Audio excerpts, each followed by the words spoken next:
All right, we are back after another long hiatus. This time for different reasons. Brad, how's it going?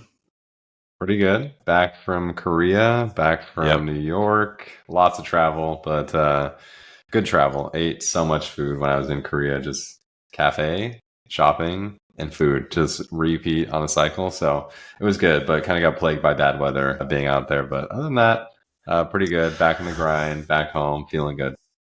Was it cold? Was it cold like rain, or was it kind of like trop? I It was kind of never been to humid, a Korea. little humid. Okay. So at times, like it was a little too warm to be raining in my book. But Yeah. yeah, I wish it was slightly colder. But then when it gets cold and it rains, it sucks. Like you can't win when it's raining, honestly. Yeah. Yeah. And Arizona, we don't get much rain, so I'll take some rain. We had some rain, some like really heavy rain, probably like a week or two ago now. It had some flooding even in certain areas. So, Oh, but yeah, when you're on vacation, you probably don't want rain. That's usually not why you go somewhere to kind of relax and then just be rained in the whole trip. yeah, Yeah. we attended a wedding and we were hoping that it wasn't going to rain during the wedding, but it did. And so we Hmm. got kind of like clear umbrellas that we're able to show up and use so it didn't ruin the pictures. And I thought that was kind of like a cute vibe, but I'm sure, they didn't want it. And like it kind of Yeah. changed the plans after. I think there was supposed to be dining outside, but then it moved to be inside. So Hmm. did you see something? Yeah, we're good. Hey, we'll leave it in there. You're good. Yeah, it's all Okay. good. Brad's On my screen froze for a second. Hey, it's all right. It's a Okay. Wait. podcast. It's show business. Yeah. So it was good. It was fun. Ready to be home. I think it was a long Hmm. trip. So when I got down to it, I was like, oh. We actually changed hotels like every 2 days. That was a little Oh, painful. wow. So it was like Seoul, which we've been to before, then Busan, then Jeju, which is like the Hawaii of Korea, and then back to Seoul. And Hmm. yeah, it was like hotel change every 2 to 3 days. So I was checking in, checking out. If Yeah. I were to do it again, definitely stay at one place longer because that can really kind of have a toll on you. Yeah. It sounds expensive. That's when you were saying that, my wallet was hurting a little bit, but it sounds like you had a Wasn't too good bad. time. So yeah. Okay. Do you get like a benefit from like the US dollar being strong over there or no? Oh yeah, everything is really Okay. cheap over there. Yeah, Okay, that helps. Cool. Awesome. Well, yeah. enough about your fun travels. One thing that's been going on in my world, I guess, is if you're on my other YouTube channel, like the one that's just me talking about accounting, boring accounting stuff, then you probably saw I updated with a picture of a little kitten because last Saturday, a little kitten wandered into our backyard in some bad shape, needed some help, got all situated, and we ended up fostering it for a couple days, and then happy to say that it found a forever home. It's a cute little Nice. guy, but it was kept a lot of my time and energy. Just I don't know, just taking care of him. He's a little kitten, like 6 to 8 weeks old, I think.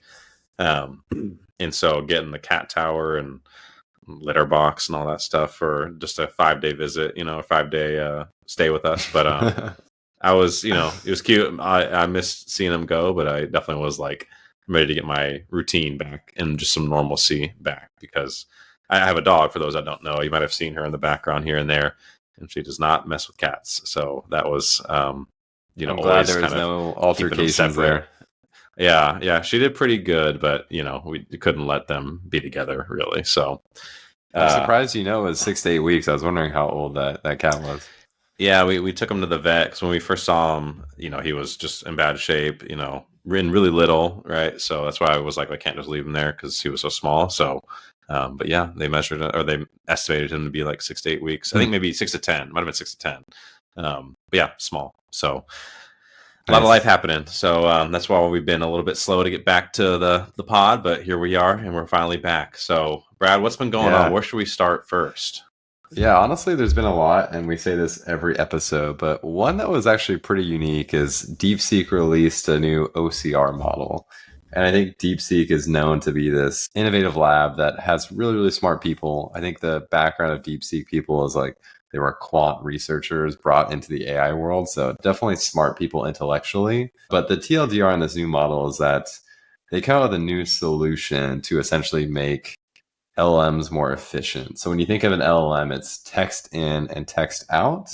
What they released in their research paper is essentially how can we take text and create an image from that text and use that image inside the LLM to then take that image back to text and then process it.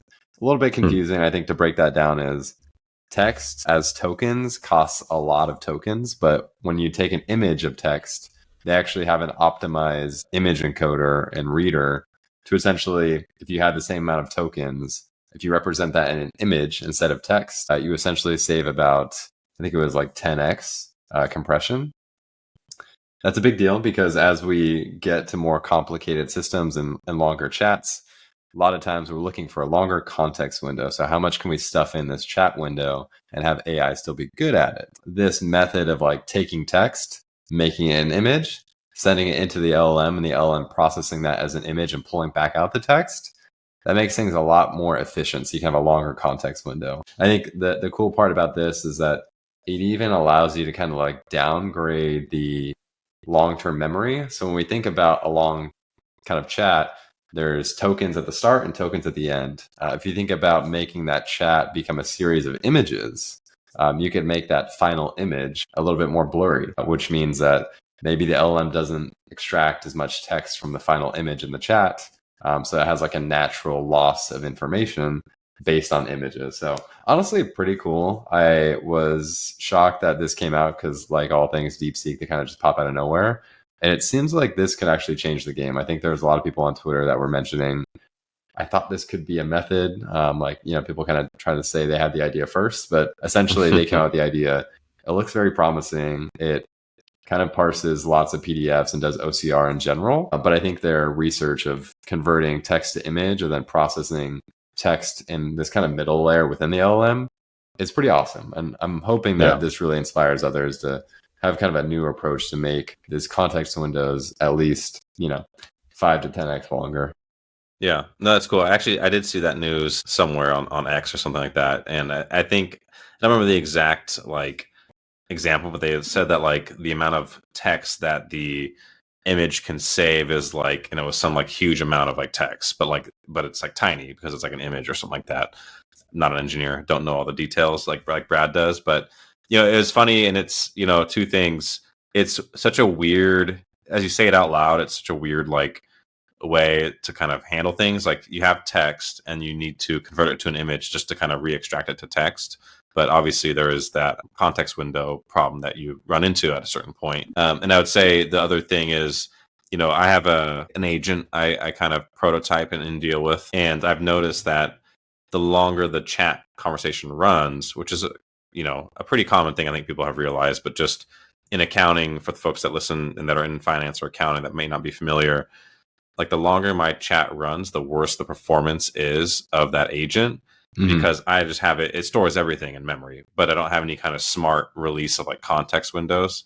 And so I've noticed if I run a process 3, 4, 5 times, like that 5th and 4th time, it's less true to like the prompt I gave it than the first time. And so if I feel like I'm getting bad performance, I just shut it down and then spin it back up, and then it has no more memory. But if I rerun that process or rerun that tool, it's back to like being really good. So just some weird things. That's what you should do too. I feel like there's been a lot of discussion about how to efficiently use AI tools, and I think that in essence is like one of the major skills is prompting the right amount and also clearing your chat over time, because I think people just get lazy and say, oh, do this for me. Okay, now do something completely different that has nothing to do with that chat. But in these coding tools that are released by Anthropic and OpenAI, they frequently have this context compaction is what they call it, where there's a certain limit at which maybe there's 250k tokens available.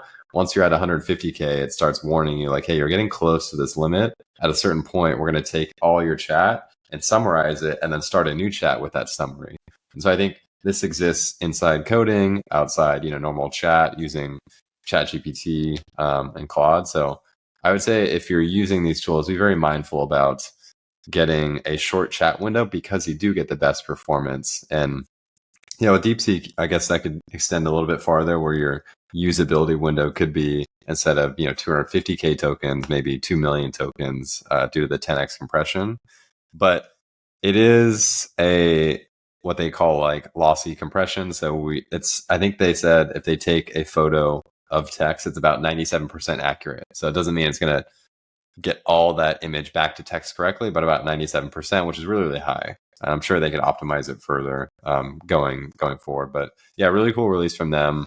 It's at heart an OCR model, but I think their research really showcases that there's a bigger unlock under this model that people are really getting their hands dirty. And hopefully we see more AI labs come out with something that just extends the context window. Yeah, it's interesting because I think a lot of times, accountants, at least the way that AI has been used, like AI agents has been kind of framed as like almost like a helpful intern, And I think in some ways that is true. If you give it the right tools and the right prompting and all that, you can kind of treat it like an intern where you can give it work and it'll do a decent job, but you kind of need to check it. You need to have that human in the loop.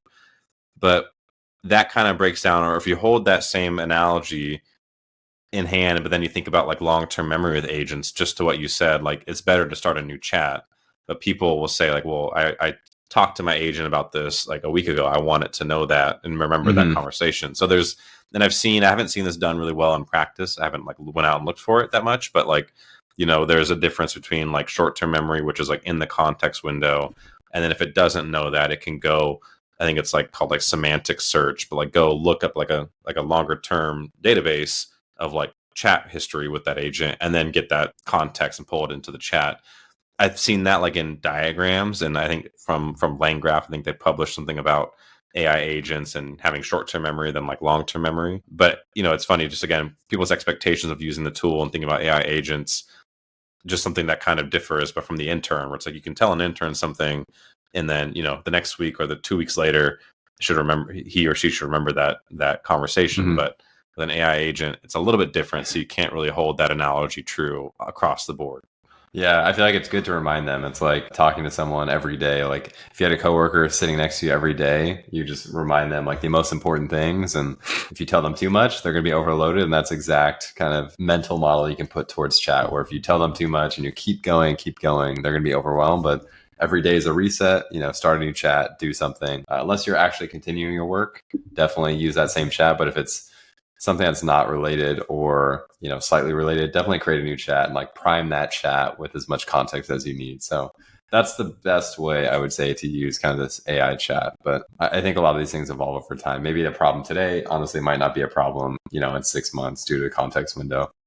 Yeah, I just thought of just that image you put in my head of like telling someone every single day like do this and keeping it like reminding them every day. Some reason I thought of like a meme coin trader like saying that to their agent, being like, buy this meme coin, do not sell. Or like just I don't know why that entered my head. Sorry to go off on a tangent, but like with all the weird terminology, like, oh, that's gas, all that stuff. Yeah.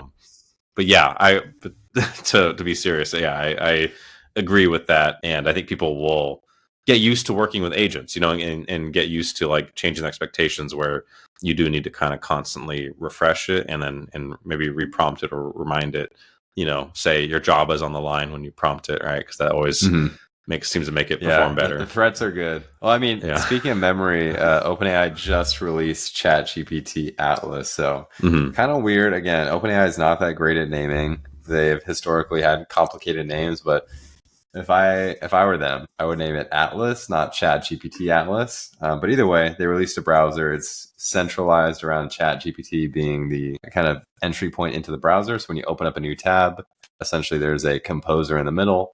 And in that composer, I think by default, it goes to ChatGPT instead of something like Google or some other search engine. And I think it was kind of a surprise, I would say, as well. They announced it maybe a day before on Twitter during their live demo of about 25 minutes. They showcased kind of their agent mode. So when you think of this new browser, you can think of it looks very similar to Chrome. I think actually uses Chrome rendering engine under the hood, but is actually a separate kind of like Mac OS app. So it's their own UI skeleton, but what's actually getting rendered inside the browser is like as if you were rendering it within Chrome. But again, it doesn't have some of the Chrome features like translation or like other browser features. It's very much a bare bones, like let's take a browser, let's add ChatGPT, let's make it agentic. I think it's pretty exciting to have that, but I think it kind of opens up this can of worms with security where they demoed, I think, finding a recipe, creating a list of things this guy needed, taking it to Instacart and adding it to their cart. And I think the big thing that presents itself here is that these browsers are only as useful if you're logged in. If you wanted to buy things from Instacart, you need to be logged in already. So I use Chrome. I'm logged into pretty much every service on Chrome. You can actually, when you boot up Atlas, it asked to import things from Chrome. I said no because, again, I don't trust the security yet, but I think it could get there. But it would be very useful to have something that's already logged in and can navigate the browser, because how it actually works is it'll take a screenshot, like read the HTML that's on the page and try to figure out, as if it was using like an accessibility screen reader, how to interact and navigate with the page. And yeah, the demos were cool. I downloaded and tried it out, asked it a few things. I think it's very early stages, and I think it really sets up the play for OpenAI, just getting a lot of user data, how to navigate a browser. Memories is a big thing for them. Security is a huge thing for this browser. So honestly, a lot to talk about here. I think they've released a very much a V0 in this category. Mm-hmm. Yeah, I thought about the data element too, like of getting everyone's data. But the other part I thought about was, because I saw some people kind of talk badly about the release, saying like, oh, it's just a Chrome extension. This could have been just a Chrome extension. They reskinned Chrome and put Gemini as a sidebar, but of course just did it with ChatGPT. I think to me it's more about the data, like you said, the data, but then also to like the ecosystem part of it, because browsing the web, you would of course have to go to Google Chrome, which is probably the biggest browser. I don't have the stats in front of me. It's probably certainly not Internet Explorer or Safari. Yeah. So, and Google is one of their main competitors. So it makes sense to me that they see Google Chrome, and which is going to have, and I think it already has some Gemini capabilities built in. I don't know, to be honest with you. I should know that. But it will be at some point, right?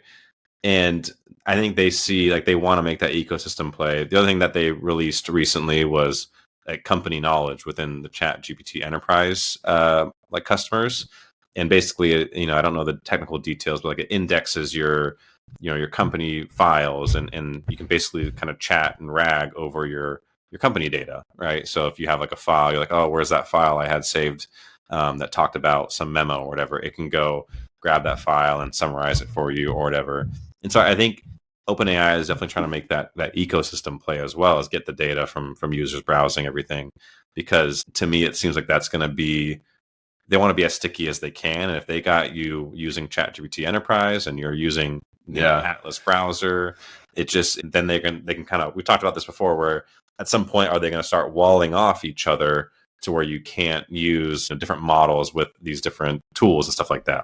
Yeah. You can't connect MCP. You can't use an MCP to connect to Google Drive if you're using, ChatGPT. Who knows where that goes? But yeah, that is the other part I thought about when I was thinking about that ChatGPT Atlas release, was just the ecosystem piece. Yeah, I thought it was genius, because in the onboarding, they actually ask you to set it as your default browser, which is a pretty standard practice for most browsers. But they offered you to set it as your default browser to get higher limits on ChatGPT. So it's an incentive there to say, use our software, you'll get more queries to ChatGPT. And I thought, wow, that is like a really smart offering. I could see Google doing the same, because they have like Google One storage to kind of power Google Photos and Google Drive. Yep. I don't know if the scale makes sense, because Google is much larger than OpenAI, but the fact that they're offering like almost an invisible quota boost was pretty interesting. And yeah, I think how I read these browser wars is like Perplexity has Comet, which I think released probably in like July, but wasn't really open, I think, until about a month ago. All these browsers are trying to be agentic. And I think one of the biggest demos that I was very taken aback by was the sense that this new browser, ChatGPT Atlas, could have memories. And so they described it as like, if you're planning a trip, maybe you have like a tab open for flights, a tab open for hotels, and you're doing all that. You come back a day later and it saw those tabs that you're on and suggests you new tabs, for example, like events or activities in that space. It could even like suggest to book something for you. Like, it's very much, I'll have different projects within my browser tabs, and it'd be great if someone could just take a look at that and kind of read the room. I'm trying to book travel to this location. I need to do these 4 or 5 things that aren't crazy hard, but I just need to do them. And I think when they showcase the fact that it could have memories and like look at what you did and suggest new things, whether that's like a news article for the day or planning your trip or doing whatever you operate on, it's really fascinating how they could take that data and do more with it, because that's where I see the value coming out of, is having more information about you based on the sites that you use, hopefully in a privacy first way, but also making it actually useful. It kind of reminds me of advertising on Apple platforms, where a few years ago, they had this massive shift where each advertiser could kind of track you across apps. Now they have this pop-up that essentially says, like, would you allow this app to track you outside, this current app? And usually users say no to that, but this kind of feels like that from ChatGPT Atlas, where you're browsing multiple sites. ChatGPT is taking data across all these actions and creating a holistic picture and using pretty smart intelligence to figure out what you're doing. And I think Chrome could get there, but to me, it's like, if I were to use Atlas, I would go all in. I'd bring all my Chrome stuff over. I would full send on like doing everything within Atlas. I think that experience would be great. But then we get to the second issue of security, where they actually have a pretty cool approach. So they have an agent mode. And for those who haven't seen it, essentially agent mode is kind of what we talked about, of like navigating with your browser, clicking on things and actually showing you. So it's the left pane of the browser, right pane of the chat. And they have two modes. So one is logged in and one is logged out. And as you could probably tell, you want to log into various sites and services on the web browser. And then if you use the logged in version, it's much more powerful. But with that powerfulness comes that security risk. So they actually tell you, like, hey, be very mindful about which mode you choose, which I think is the first point. People got to be educated. A lot of people aren't that security educated, so that's tough. And two, it's nice because they give you that logged out option where you can say, go do something for me. I know that you're not going to need my data because I know the task at hand and what you'd have to do. And that gives me that kind of isolation or sandbox from having any security incident. So yeah, it's pretty interesting. I would love to give all my data to OpenAI if I trusted them. But then you end up in that spot where, to make the browser extremely useful, it would be logged in most of the time. And then if you're logged in most of the time, your security, risk jumps to the moon. And currently, I'm not fully convinced that they're there yet to have a agentic browser model that's not going to, do anything malicious. Yeah. Did you, during the demo, or like the release video that they put out, they also mentioned, and I didn't pick up on this, so I'm just curious if you picked up on it and understood what they were saying. They talked about logged in versus logged out mode, but then they also said, if you need to, you can browse something incognito, I think is what they said. Do you remember when they talked about that at all? If not, we can move on. I think that's more not to collect data, but I think on a secondary note, they do have like a watch mode, which I think is ChatGPT realizing this is a sensitive website. For example, navigating to your bank. Like, as much as I hope their agent wouldn't get tricked by being on a bank website, I still want to be able to monitor things. And I believe watch mode is like, hey, it can interact with this site, but you have to actually look at it like while it does things. And I think either approve it or like have the browser window open, where oftentimes for agent mode, you can ask it to do something and go work somewhere else. Like, you could be in a different tab, different application, have it minimized, it'll still go. But I think there's like a watch mode that says, if I'm on a sensitive site and I'm logged in, like, you must watch what I do in case I screw up. I think part of their demo of like doing a shopping cart transaction from recipe to Instacart was to actually get you to that final state where you had to confirm checkout. And I think that was pretty important because, as you have these important actions, where can you bring the human back in to say, now it's your time to go review it. Like, here is a giant button to check out, but we're not going to hit that because we want you to make sure that we did the right thing. So it's given, like, it does 90% of the job that's boring, and that last 10% is maybe user modification. But I think the agent mode is good. I'm just worried, since I feel like when we talk about MCP servers, there's a risk to add those, but you're manually choosing those and installing. There's a lot of friction. When you navigate throughout the web, you are opening up so much possibilities for not even the site that you're interacting with could be hacked. Like, someone could hack, like PayPal.com, for example. It could be hacked. They could put malicious JavaScript that's like, hey, do this, and ChatGPT could follow it. So it's like, you could be going to the legit site, but it could just be hacked for 5 minutes and you go there at the wrong time. And it still exists for the normal browser, but like, it's easier to trick an agent than it is to a human in my book. And I think we're getting to a point where you can put a lot of instructions in various places to influence the agent. So they have to be really, really smart about how they parse and process, and how OpenAI calls it red teaming, where they have these malicious actors try to break down this agent as much as it can and fix those and then move on. But again, that's like a cat and mouse game, so they can't get too far. Yeah, no, the security element is definitely, and it's good that it looks like they're thinking about it, like, as they release this product, like they made sure to mention it, and they had this logged in versus logged out mode. But yeah, it reminds me of when I think Meta had this, and I think OpenAI had it too, but There's at one point in time where I think Meta, you could see other people's chats and like what they were chatting with the AI. And so like, you could see, you know, Janet Jones or whatever, like asking the AI, like, some personal thing that you would only discuss with, a therapist or I guess an AI if you thought no one was listening. And then I think the same thing happened for ChatGPT chats where you could like share them publicly, like the chat history. But then it turned out that people were just exposing too much personal information. And I think they turned that off.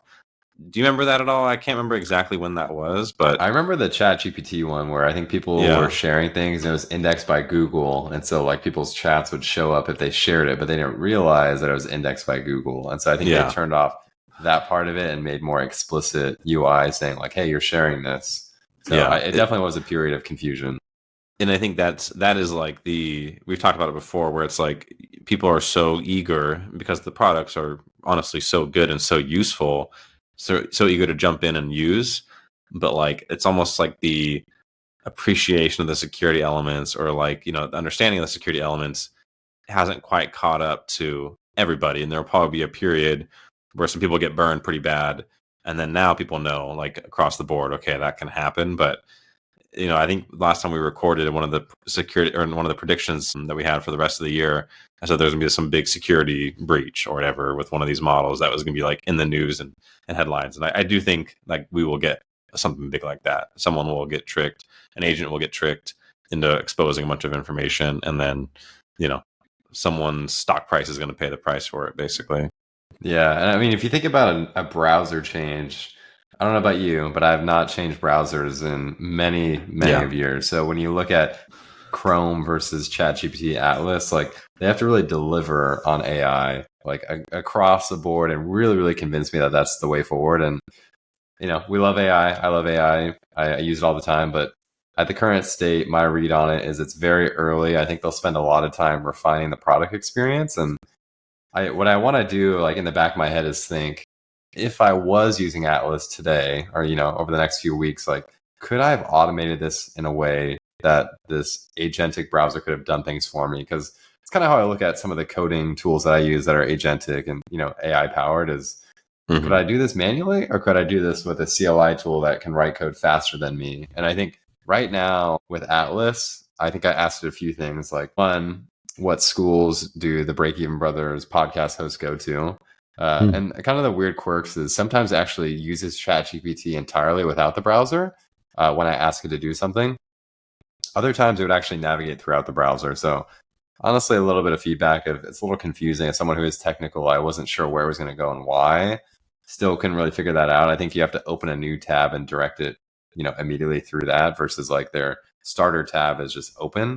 But either way, I think I really need to be convinced on this browser. And I'm like at the point where I think they're going to make it a lot more compelling. And even during the live stream, I think the memories part was really big to me. But yeah, changing a browser, like I really use Chrome for development.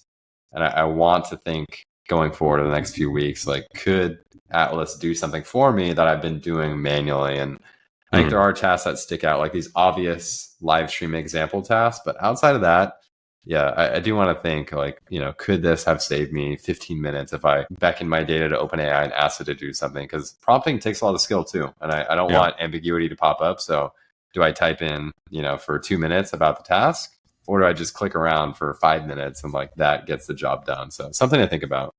Yeah.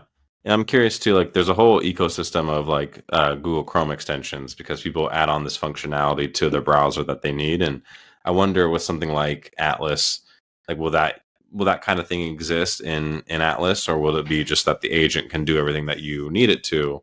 Because I'm just trying to think of all the different product releases that they've had, right? They had the apps SDK release, and then within that is like the agent kit. And I think within that is like the embeddable like chat pane that you can put on like your web application. And so I'm thinking if you are making a web app in 2026, because we're a couple months away from that now, and people are in Google or in Atlas, they're on your website in Atlas, would you still want that chat kit, or would you just use the pane? Do they kind of cannibalize each other in terms of functionality, or is the chat kit, I guess, just specific to your web app, and then the chat pane is just a separate thing that's more generic. I don't know. I'm just thinking out loud, but that's something that they're doing a lot right now, and I think it's good. Like, I think the browser, people were kind of again saying it's really not that cool, but like I think it's cool in the sense of like it's all the all-in-one shop. Like you're all in one stop. You can get web browsing, AI, chat, chat GPT.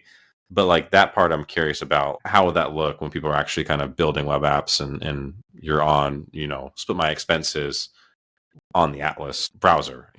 Does it change at all, or is it the exact same? Maybe it doesn't change anything.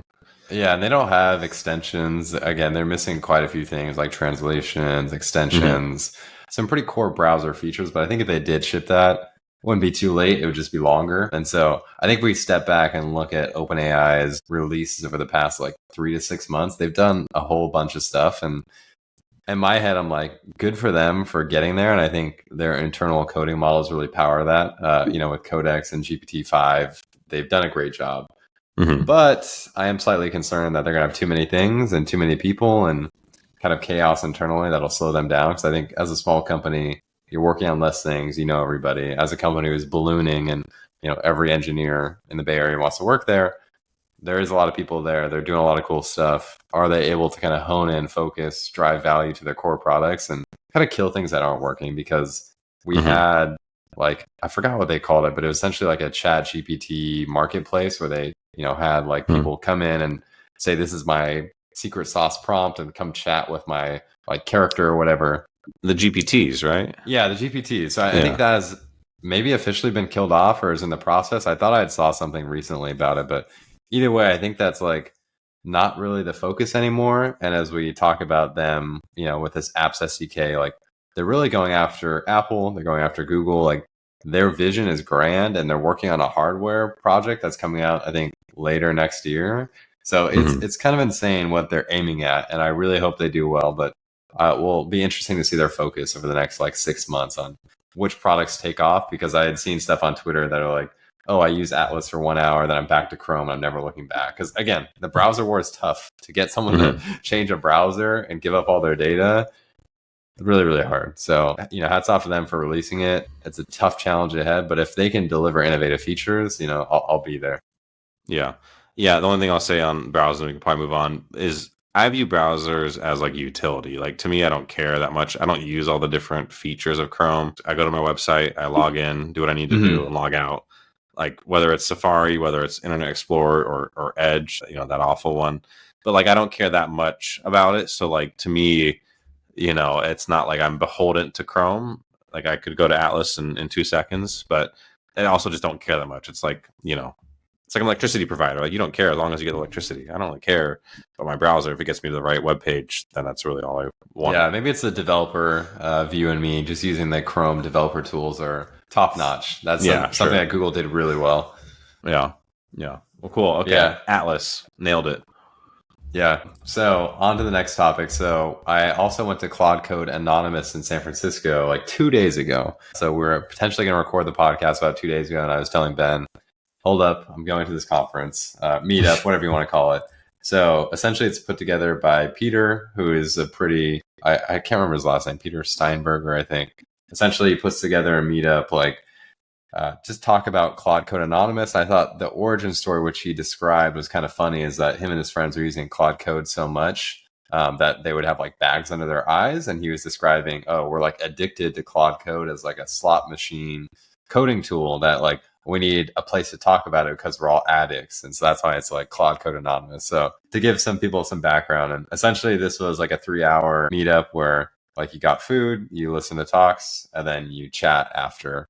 And my takeaway was Simon Wilson was there. I think that's his name. Peter was there. There's a guy who created Conductor, and Conductor is like a Mac OS app, which allows you to run multiple Claude instances. So there's a few people that I was like, oh, okay, these are really, at least in my world, intelligent, speakers in the AI community on, Twitter AI. So those people were great. And then there's a handful of other folks who I hadn't really talked to or heard of, but also delivered good talks. And I think from the hour of talks that were allocated, 2 things stood out to me. One is writing a really good Claude.md file. So when you use Claude Code, there's a Claude.md file, which essentially describes how your Claude agent should act in the code base. One of the talks from the conductor guy was mentioning walking through his like 700 line Claude MD file and describing his entire project, how to write things, code style structure, which to me is not rocket science. Like it wasn't really new knowledge, but the way he had encapsulated and written it was like an extremely well written technical document. And one of the funny parts that he had written was like, don't ever do these 5 things. So essentially these were like coding patterns that he had described as like, don't ever do, like never ever do them. And after that chunk in his description, he had mentioned, if you want to do one of these things, please mention this comment. Like, I really want to do a bad thing. Would you let me do it? And so essentially when he runs Conductor, which runs a bunch of Claude codes in parallel, he says every so often Claude will ask me, can I do a really bad thing? Because it's trying to do one of those 5 things. And he always tells it no, but he finds it really entertaining to like have Claude beckon him to ask him to do something that's not allowed on his list. But long story short, I think I need to do better with writing a good Claude MD doc, because it's one of those things that you go inside your coding repo, there's a /init command with Claude Code that'll like look at your repo and auto generate this file. I think it does a good job, but I think if you take a human and spend like 30 minutes, like who would I sit down next to my code base and get them onboarded most efficiently?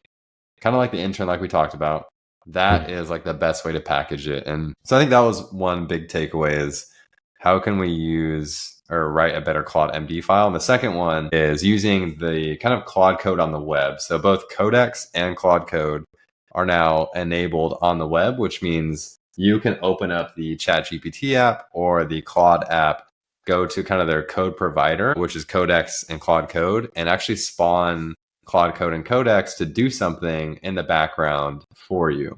So I've used these tools extensively on my Mac laptop, but I have not really used them much in the cloud. So what the cloud does is it kind of just clones your code, runs Claude Code in the cloud, and then does a GitHub pull request back.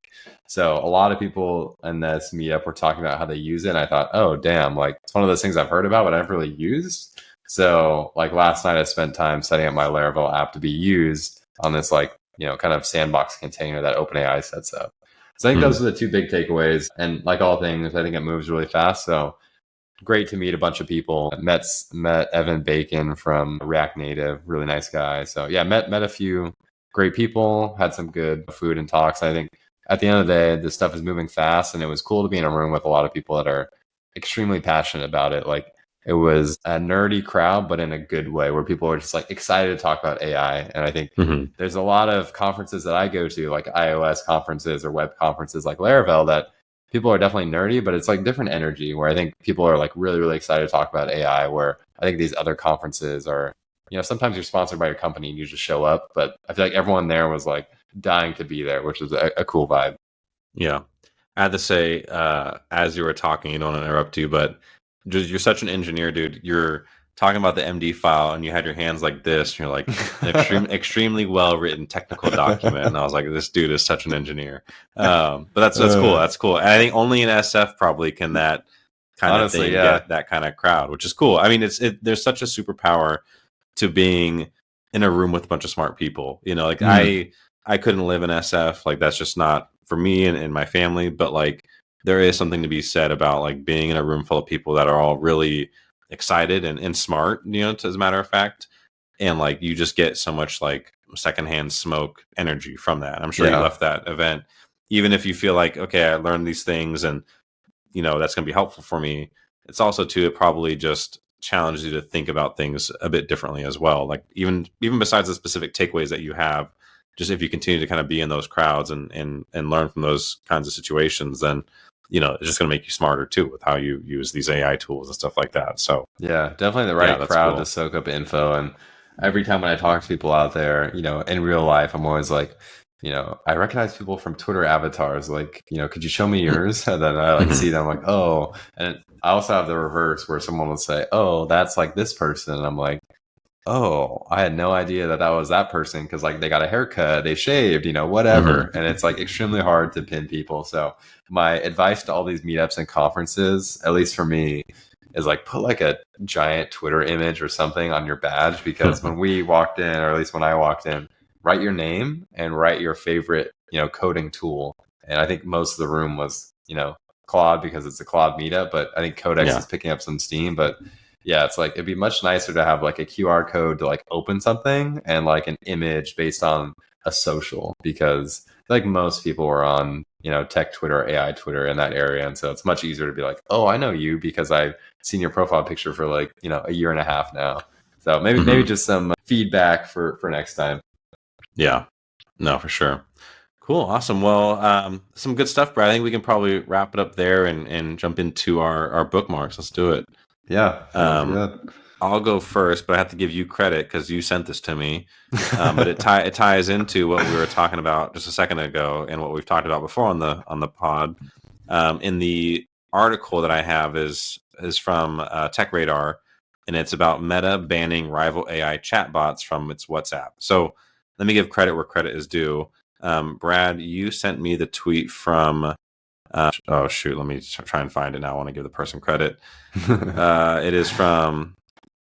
I'm sorry, I'm gonna butcher your name, bud, but Tanish Matthew Abraham.